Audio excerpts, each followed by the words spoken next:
Well, welcome back. Thought I'd make a video out here in the RV again. I brought Spirit out here with me. She seems to be quite happy in her new spot without the padding, just on the cool couch itself.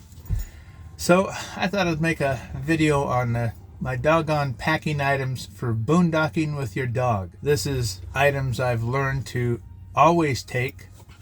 It's kind of like my basics that I would build from if we're going anywhere else, desert, coast, mountains. I have lists of additional items I would bring specifically for those environments. But this is the basics I always bring, whether we're on a weekend trip, a month-long trip, or a multi-month-long trip on the road. This is from my experiences traveling with my past two dogs, which I had for over 15 years of adventures, hiking, camping, RVing all over the Southwest and the Pacific Northwest. Now, these are items I found were invaluable, what I would consider, for my purposes, necessities as a retired semi-nomad RVer with dogs. So anyway, these are items that I've found through my years of experience of adventures with my previous pack. What are you doing, Spirit? That these are things that I feel are necessary for anyone that travels with their dogs. Please understand that I know that there are hundreds of other dog travelers that have videos out on everything they take for their pet. And that has a lot to do with what kind of RV they travel in. Well, this specifically is my point of view from living and traveling in a 19-foot long by, I think maybe, no, a 6-foot wide RV, Class B. And we don't have a lot of room in here, because not only do I have to take the dog's equipment, I have to take my personal equipment and my equipment to cook and live with. You know what I mean? So yeah, you can see all kinds of stuff that I won't have on my list, but that's because of my environment and the size of my RV that I live and travel in with my two dogs. So please take that into common sense in consideration. So these are the things. What'd you see? See somebody go by? Spirit has become a really great guard dog. Like, there's nothing that goes by her that she doesn't catch. And she lets me know somebody different's coming around. Huh? Yeah, you gonna guard me when we're on the road? At least let me know when strangers are around? Huh? Okay, well, these are the items I now carry with me no matter how long or short a trip we go on. And like I said, depending on the environments we're going to be staying in, the seasons we travel, I have additional items that I would add during those specific times. So, with Spirit relaxing, I think we're going to start our list of about 20 items that I consider necessities as far as for my RV lifestyle as a retired semi-nomad person with two dogs in a very small, compact Class B RV. So let's get to it. Number one should go without saying: a collar and an ID tag. I still prefer leather collars because I don't like these new fancy schmancy clip-on, clip-off collars. They're just too easy for someone who would like to have your dog pinch it, take it off, and throw it away, and then claim the dog for their own. You gotta think like thieves anymore if you really want to protect your pet or your belongings. If you think like a naive person, you're gonna be taken advantage of. It's just the world we live in. Next is have a 6-foot leash. I also have a 16-foot leash and a 20-foot leash. I use those when we're out traveling to give the dogs a reasonable amount of freedom under my own personal control.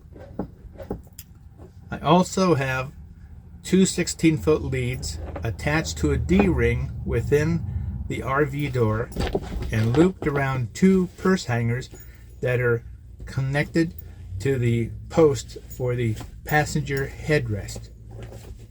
This works great. I get up in the morning, I attach each dog to a lead, I open the side door, let them out, they can roam around, relieve themselves, kind of sniff and explore under control and on the safety of the campground while I get my coffee ready and their food ready. Next would be collapsible food bowls. Now I've had these from Mr. Peanut for years and years. The dogs haven't destroyed them, chewed them up, and they have lasted for multiple years on the road.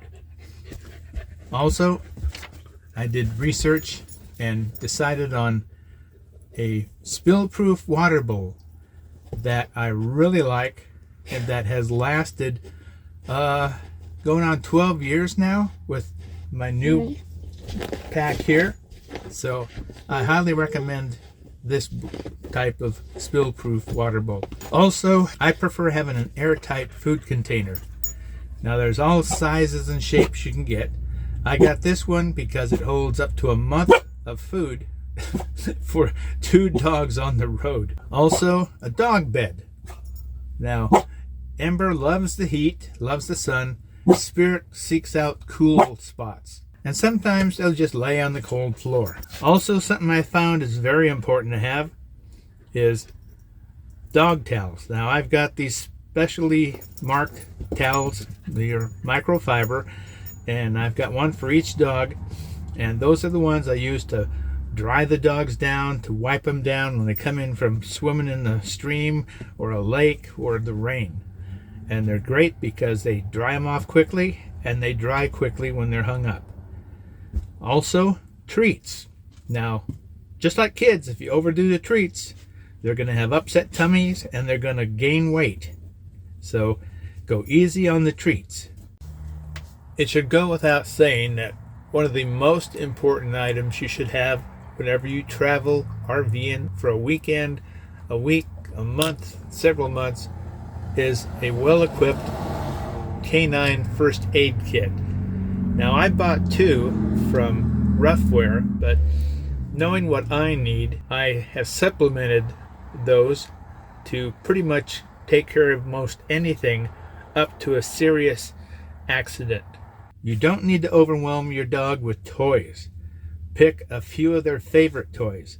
Also, you should have a copy, either paper printout or on your phone, of the updated vet shots, especially a rabies shot. This can help you get through a lot of times when there's an accident or a dog fight your dog is involved in. Also, I like to have a whiteboard attached to my refrigerator door. On that, I'll have the local vet number of the area I'm in, the sheriff's number, and the campsite information I'm in, and my campsite number. These are good to have written down, so in case of emergency, when your brain's not functioning properly, you can just read them right off the mat and get the information correct to the right people. And of course, you have to have cleanup supplies. Also, I carry a harness, and sometimes that comes in real handy. I also have, at times, dog booties. Now, getting your dog used to wearing these can be quite hilarious. Also, I have an outside sticker. Don't freak out if you think the dogs are hot. They're very comfortable in here. Also, it's important nowadays to have an interior security camera to keep track of the interior of your RV and your pet, because I can monitor what's going on in my rig, around my rig, even when I'm not there, or I'm on a hike, or I'm touring some other point of interest. Also, I have interior window insulation. I've cut out Reflectix pads to put against the windows on the inside. Then I can pull down my shades, which keeps them there and protects them from the dogs chewing on them or pulling them off. So those are my items that I always take as just the basics. And then, like I said, if I was going to go to the mountains or someplace where we would be in cold weather for a period of time, I'd have their winter coats. And if we go to the desert for a period of time, I'd have what they call a swamp vest, which is what you soak down in water, put on the dog, and as it evaporates, it cools the dog's body. So there are extra things that you must consider for different areas you plan to go, camp in, or pass through. Hey, Spirit, come up. Good girl. There she is. What you doing, girl? Huh? Spirit. Come on. Spirit's right at home in this RV. It's Ember. I got to get her used to it. I've still yet to take some single nights with her out here. I've been busy doing other stuff, and I don't want to come out here when it's crappy. And we woke up this morning, the weather was beautiful, sunny, warm, and now it's like you could stand there and watch, as if somebody pulled a huge gray rough curtain or blanket across the sky. And it's now, everything's one color again. If it wasn't for the evergreen trees, this place would look like oblivion. Okay? So, I guess, whoops. Are you okay? That's okay. So I guess this tape is long enough. Thank you for watching it this long, if you guys have. I appreciate you guys that stick it through and watch everything. I do this stuff kind of on the fly sometimes, and I just want to share my experiences and my information with you guys from a realist point of view. So, as you can see, I got one of my 2 t-shirts on. So I guess I'm gonna quit humming and hawing and say, like always, the girls and I wish you guys happy trails and woof, woof.